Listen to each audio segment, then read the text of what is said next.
चलिए दोस्तों, आज की इस वीडियो में हम लोग क्लास 12 के हिंदी के पहले चैप्टर मतलब भाग 1 जो हिंदी पढ़ना जो मोटा वाला उसका पहला चैप्टर हम लोग पढ़ चुके हैं बातचीत।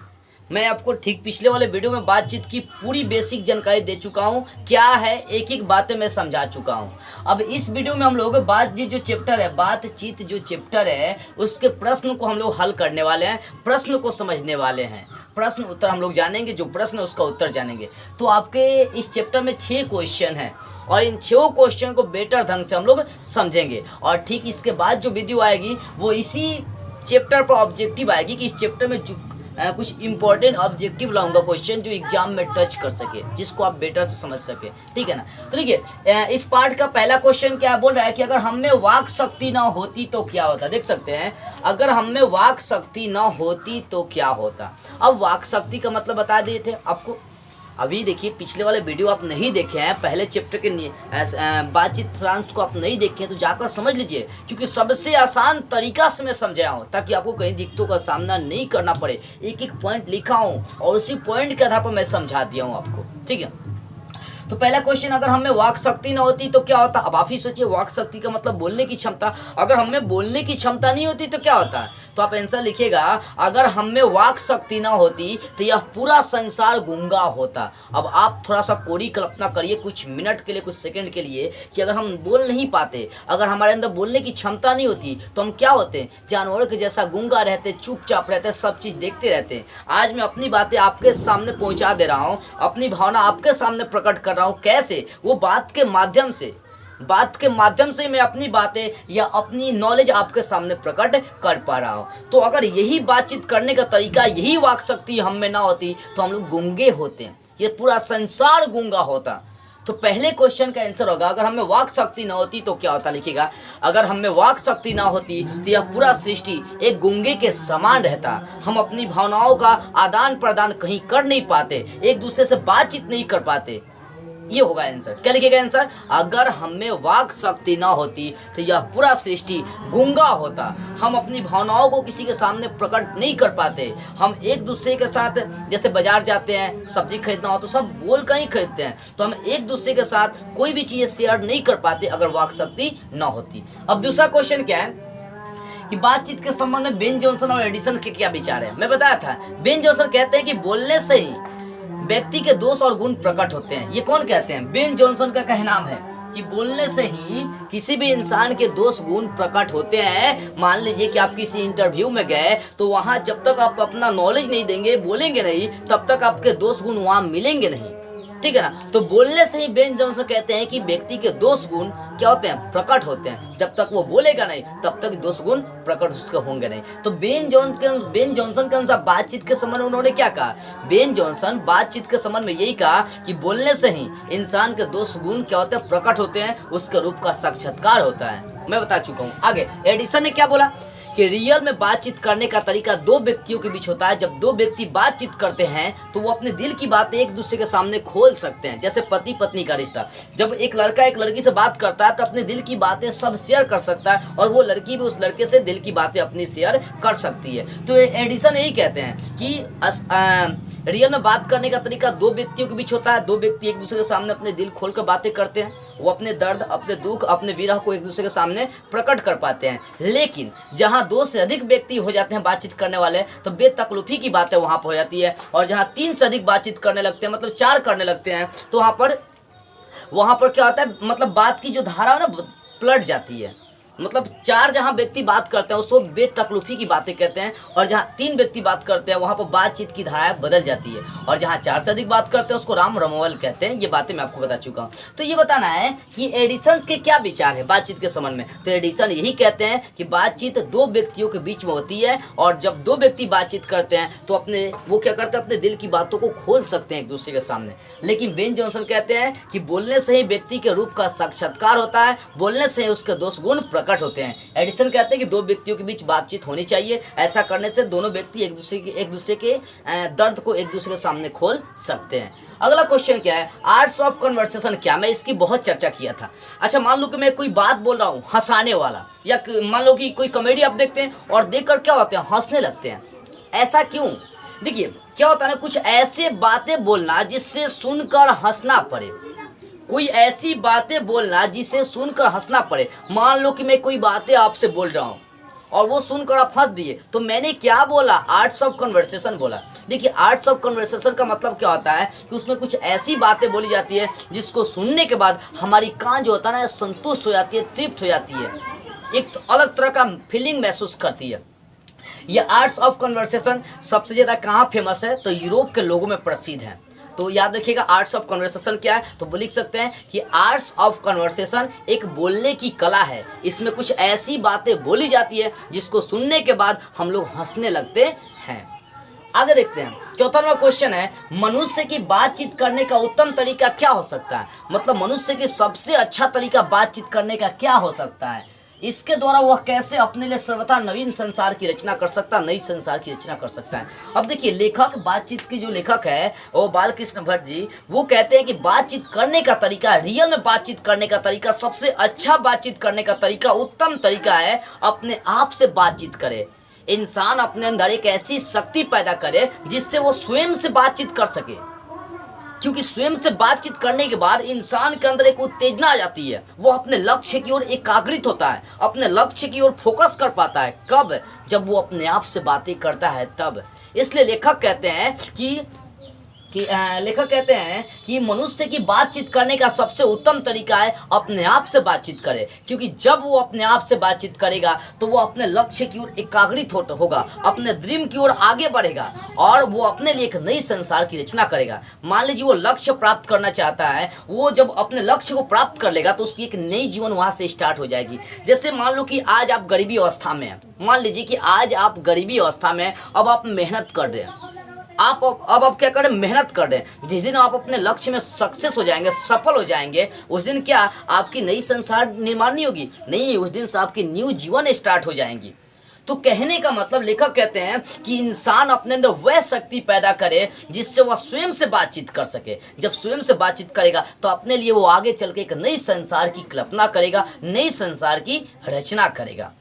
अब अगला क्वेश्चन देखिए, 5 नंबर है, व्याख्या करें। अब व्याख्या करने में 2 क्वेश्चन है। देखिए दोस्तों, जब भी व्याख्या करने की बात आती है ना, तो वहां पर सबसे पहले लिखना है कि यह जो पंक्ति है बातचीत निबंध से ली गई है, जिसके लेखक हैं बालकृष्ण भट्ट जी, और यह द्विगत भाग 1 से लिया गया, द्विगत भाग 1 गढ़ खंड से लिया गया। देखिए, कहने का मतलब जो आप पढ़ रहे हैं, आपके बुक में जो बुक है उसको खोलकर देखिएगा, उसमें गढ़ खंड होता है, एक पद खंड होता है। गढ़ खंड में कविता, ये निबंध, कहानी, आलोचना, यही सारी चीज़ें पढ़नी होती है, लेकिन पद खंड में आपको कविताएं पढ़नी होती है। तो हम लोग क्या पढ़ रहे हैं? निबंध पढ़ रहे हैं। तो ये क्या है? गढ़ खंड है। और कौन सा किताब है? तो द्विगत भाग 1 है। भाग 2 भी आपको पढ़ना है। भाग 2 में पतला बुक है, उसमें भी आपको करीबन 5-6 कहानी, मतलब 5 या 6 कहानियाँ भी है, 5-6 कविता भी है। मैं वो उसका भी एक वीडियो बना चुका हूँ, पहला चैप्टर रहीम का दोहा पढ़ा चुका हूँ उसमें, ठीक है ना? उसको भी आप जाकर देखिए। वो सारी, मैं जो चैप्टर है ना आपको बेसिकली सब लेकर चलूंगा ताकि आपको समझ में आ जाए। तो व्याख्या करने में ध्यान देने वाली बात है कि यह जो पंक्ति है बातचीत निबंध से ली गई है, जिसके लेखक हैं बालकृष्ण भट्ट जी, और यह पंक्ति द्विगत भाग 1, मतलब हिंदी किताब द्विगत भाग 1 क्लास 12 के गढ़ खंड से ली गई है। ऐसा नहीं है कि मैं बोला कि पहले आपको लिखना है कि यह बातचीत निबंध से ली गई है। आप लिख सकते हैं कि यह भाग, चाहे यह पंक्ति द्विगत भाग 1 क्लास 12 के हिंदी किताब से ली गई है, यानी बातचीत निबंध से ली गई है, जिसके लेखक है बालकृष्ण भट्ट। और उसके बारे में इसकी क्या करें, उसके बाद इसके बारे में व्याख्या कर दीजिए, व्याख्या हो जाएगी।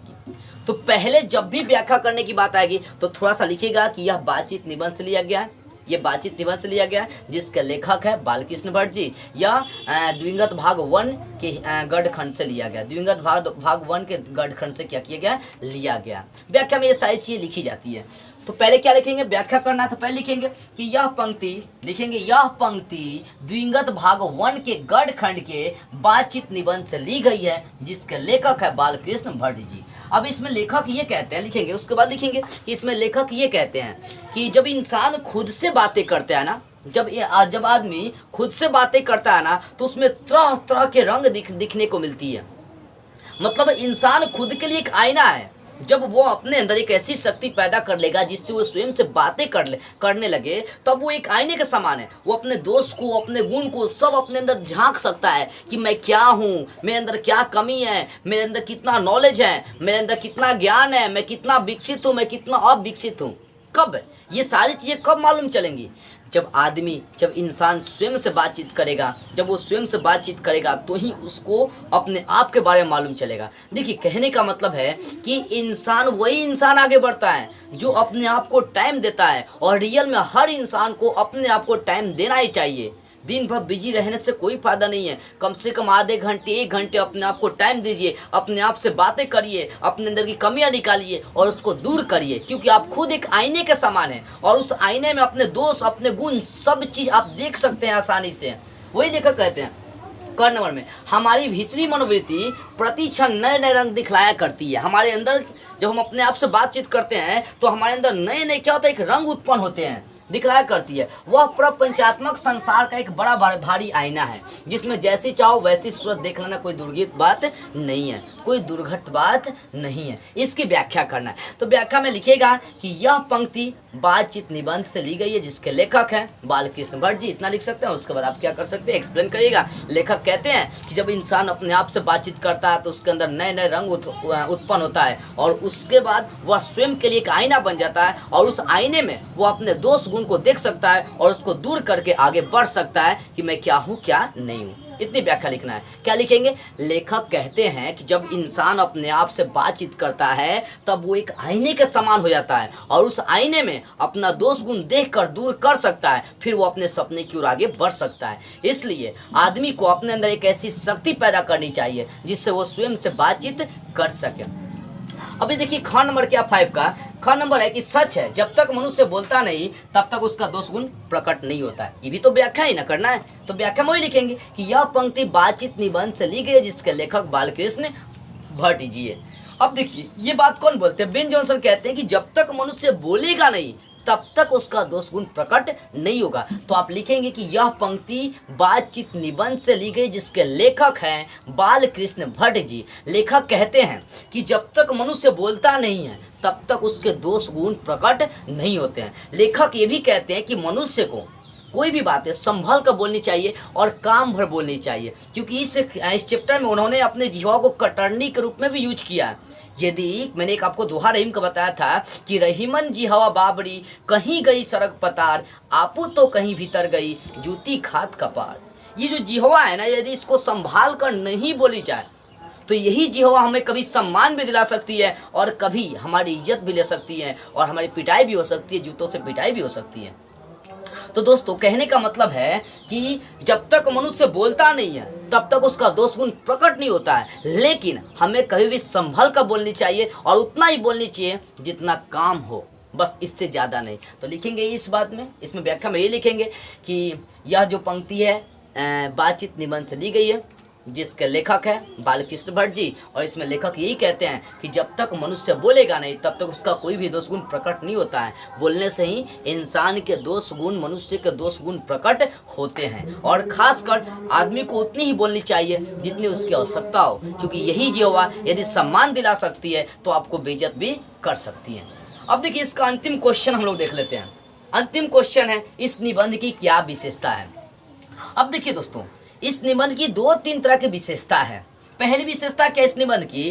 पहली विशेषता उन्होंने बोला कि बातचीत जो है ना संभल कर करनी चाहिए और उतना ही करना चाहिए जितनी आपको आवश्यकता हो। अधिक बातचीत करेंगे तो वहाँ पर आपको सम्मानित भी किया जा सकता है और पिटाई भी आपकी हो सकती है। तो इस निबंध की विशेषता में 2 विशेषता आपको बताऊंगा जो बहुत इंपॉर्टेंट है और ये आपके जीवन के लिए लाभकारी भी साबित होगा, इसलिए ध्यान से देखिए। लेखक कहते हैं, लेखक एक और क्या कहते हैं कि जिह्वा बोली जो है कटरनी के रूप में, जिह्वा को एक कटरनी के रूप में बोले हैं। और दूसरी बात क्या बोले हैं कि आदमी को स्वयं से बातचीत करनी चाहिए। 2 बातें, एक जिह्वा को कटरनी के रूप में और दूसरी अपने अंदर वो शक्ति पैदा करे इंसान जिससे वो स्वयं से बातचीत कर सकता है। तो दोस्तों कहने का मतलब ये है, लेखक यहाँ पर लिखेंगे कि लेखक बालकृष्ण भट्ट जी कहते हैं कि हमें कहीं भी काम भर बोलनी चाहिए, जितनी आवश्यकता हो उतनी बोलनी चाहिए, क्योंकि यही जिह्वा यदि सम्मान दिला सकती है तो यही बोली हमें हमारी इज्जत भी ले सकती है, हमारी इंसल्ट भी कर सकती है। और दूसरी बात वो क्या बोलते हैं कि इंसान को अपने अंदर एक ऐसी शक्ति पैदा कर लेनी चाहिए जिससे वो स्वयं से बातचीत कर सके, क्योंकि जब वो स्वयं से बातचीत करेगा, स्वयं को टाइम देगा, तब वो अपने अंदर के दोष कमियों को इकट्ठा कर पाएगा। और वो खुद एक आईने के समान है, उस आईने में वो दोष गुण को देखेगा और उसको दूर कर सकता है। लेकिन कब? जब वो स्वयं से बातचीत करेगा तब। तो यही दो विशेषता है। पहली कि उन्होंने जिह्वा को कटरनी के रूप में देखा है। कटरनी का मतलब क्या हो गया? ये आपको इज्जत दिलाएगी तो बेइज्जत भी कर सकती है। कहते नहीं है जहाँ लाभ है वहाँ घाटा भी है, जहाँ घाटा है वहाँ लाभ भी है। यदि हम लोग को जिह्वा से तरह तरह का लाभ है तो उससे घाटा भी है। इसलिए लेखक कहते हैं कि जिह्वा एक कटरनी के रूप में काम करती है, इसे संभाल कर ही यूज करनी चाहिए, अन्यथा ये इज्जत दिला सकती है तो बेइज्जत भी कर सकती है। और दूसरी बातें कहते हैं इस निबंध की विशेषता में कि हमें स्वयं से बातचीत करने की शक्ति पैदा करनी चाहिए, क्योंकि स्वयं से जब मनुष्य बातचीत करता है तभी जाकर वो अपने दोष कमियों को निकाल पाता है और उसे दूर कर आगे बढ़ता है। तो इस प्रकार आप 6 नंबर क्वेश्चन को सॉल्व कर लेंगे। तो एक बार और मैं आपको समझाना चाहूँगा, थोड़ा शॉर्ट में ध्यान देंगे। पहला क्वेश्चन, अगर हमें वाक शक्ति ना होती तो क्या होता? अगर हमें वाक शक्ति ना होती तो ये पूरा संसार गूंगा होता और मनुष्य एक दूसरे की भावनाओं को समझ नहीं पाता और अपनी भावनाओं को किसी के सामने प्रकट भी नहीं कर पाता। दूसरा क्वेश्चन है, बेन जॉनसन बातचीत के संबंध में और एडिसन बातचीत के संबंध में क्या कहते हैं? तो बेन जॉनसन यही कहते हैं कि जब तक मनुष्य बोलता नहीं है तब तक उसका दोष गुण प्रकट नहीं होता है। एडिसन कहते हैं कि दो व्यक्तियों के बीच बातचीत अच्छा होता है, मतलब अच्छा तरीका बातचीत करने का दो व्यक्तियों के बीच में, क्योंकि दो व्यक्ति जब बातचीत करते हैं तो अपने दिल की बात तो एक दूसरे के सामने खोल लेते हैं। आर्ट्स ऑफ कन्वर्सेशन क्या है? तो आर्ट्स ऑफ कन्वर्सेशन एक बोलने की कला है जो सबसे ज्यादा यूरोप में प्रसिद्ध है। इसमें कुछ ऐसी ऐसी बातें बोली जाएंगी जिसको सुनने के बाद आप हंसने लगेंगे। ये भी बताया था कि आर्ट्स ऑफ कन्वर्सेशन का दूसरा नाम है सुखद गोष्ठी। ठीक है, आगे चलो। मनुष्य की बातचीत करने का सबसे अच्छा तरीका क्या और इससे वो अपनी नई संसार की रचना कैसे कर सकता है? तो लेखक बालकृष्ण भट्ट जी कहते हैं कि बातचीत करने का सबसे अच्छा तरीका अपने आप से है। इंसान को अपने अंदर एक ऐसी शक्ति पैदा करनी चाहिए जिससे वो स्वयं से बातचीत कर सके।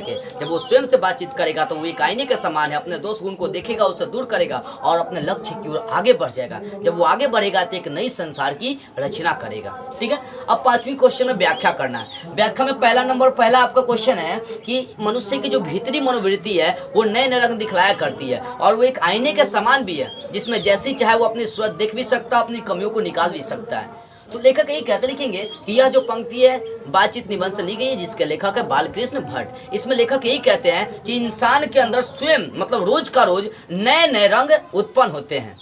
जब इंसान स्वयं से बातचीत करता है तब उसके दोष गुण प्रकट होते हैं और वो खुद एक आईने के समान है और उसी आईने में अपने दोष गुण को देखकर वो दूर कर सकता है, फिर आगे बढ़ सकता है और अपनी एक नई संसार की रचना कर सकता है। दूसरी बात है, जब तक मनुष्य बोलता नहीं तब तक उसके दोष गुण प्रकट नहीं होते। तब बेन जॉनसन यही कहते हैं कि जब तक मनुष्य बोलेगा नहीं तब तक उसका दोष गुण प्रकट नहीं होगा। बोलने से ही उसके रूप का साक्षात्कार होता है और बोलने से ही उसके अच्छाई बुराई कमी सब मालूम चलता है कि वो कैसा है कैसा नहीं है। और साथ में ये भी कहते हैं कि हमें बोली को थोड़ा सा संभाल कर यूज करनी चाहिए, उतना ही बोलनी चाहिए जितना काम हो। आगे इस निबंध की क्या विशेषता है? तो 2 विशेषता है, एक जिह्वा को कटरनी के रूप में और दूसरा स्वयं से बातचीत करने की शक्ति पैदा करना। तो इस तरह से आपका क्वेश्चन पूरा 6 क्लियर हो गया और ये बातचीत का टोटल क्वेश्चन भी क्लियर हो गया। तो अगले वीडियो में जब हम लोग आएंगे ना तो बातचीत निबंध से संबंधित हम लोग ऑब्जेक्टिव क्वेश्चन सॉल्व करेंगे, क्योंकि एग्जाम में आपको ऑब्जेक्टिव बहुत ज़्यादा क्वेश्चन आता है। तो बस आज की इस वीडियो में इतना ही। अगले वीडियो में इस चैप्टर के ऑब्जेक्टिव के साथ हम लोग फिर मिलेंगे।